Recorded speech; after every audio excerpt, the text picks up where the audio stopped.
10वी-12वी पदवीनंतर पुढे काय? वैद्यकीय क्षेत्रात हवंय उज्ज्वल भविष्य आणि 100% रोजगार. मग निवडा केपी पॅरे मेडिकल इन्स्टिट्यूट. प्रगत तंत्रज्ञान, दर्जेदार शिक्षण आणि कौशल्यपूर्ण प्रशिक्षण एकाच ठिकाणी. हो, आम्ही घेतो तुमच्या कौशल्य विकासाची जबाबदारी आणि हे आमचे विद्यार्थी सरकारी खासगी हॉस्पिटल आणि नामांकित लॅबमध्ये कार्यरत. आजच प्रवेश घ्या. केपी पॅरे मेडिकल इन्स्टिट्यूट. शिक्षण, कौशल्य आणि रोजगारांचं विश्वसनीय नाव. नमस्कार, मी सुद्धा महाराष्ट्र खबर न्यूज मध्ये आपल्या सगळ्यांचे स्वागत. एका तरुणाने तरुणीला डिंबे धरणाच्या उजव्या कालव्यात फेकून दिलं आणि त्यानंतर स्वतःही पाण्यात उडी घेतली. स्थानिकांनी तरुणाला तात्काळ वाचवलं, मात्र दुर्दैवाने या घटनेत तरुणीचा मृत्यू झाला. मंचर जवळील निघोटवाडी फाटा परिसरात रविवारी सायंकाळच्या सुमारास ही घटना घडली. रमेश बबन कडाळे असं आरोपी तरुणाचं नाव असून त्याने स्वप्नाली भांगरे या तरुणीसोबत आधी वाद घातला. त्यांच्यात झटापट झाली आणि त्यानंतर आरोपीने स्वप्नालीला थेट डिंबे धरणाच्या उजव्या कालव्याच्या वेगाने वाहणाऱ्या पाण्यात ढकलून दिले.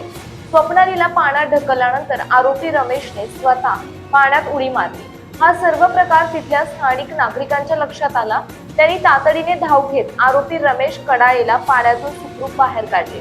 मात्र स्वप्नाली पाण्याचा प्रवाह वेगवान असल्याने वाहून गेली होती. घटनेची माहिती मिळताच मंचर पोलीस, आपत्ती व्यवस्थापन पथक आणि स्थानिक नागरिकांनी कालव्यात शोध मोहीम सुरू केली. तब्बल 18 तासांच्या अथक प्रयत्नानंतर सोमवारी स्वप्नाली भांगरे हिचा मृतदेह शोधण्यात यश आलं. मंचर पोलिसांनी या प्रकरणी आरोपी रमेश कडाळेला अटक केली असून ही थरारक घटना नेमकी कोणत्या कारणातून घडली याचा तपास पोलीस करतायत.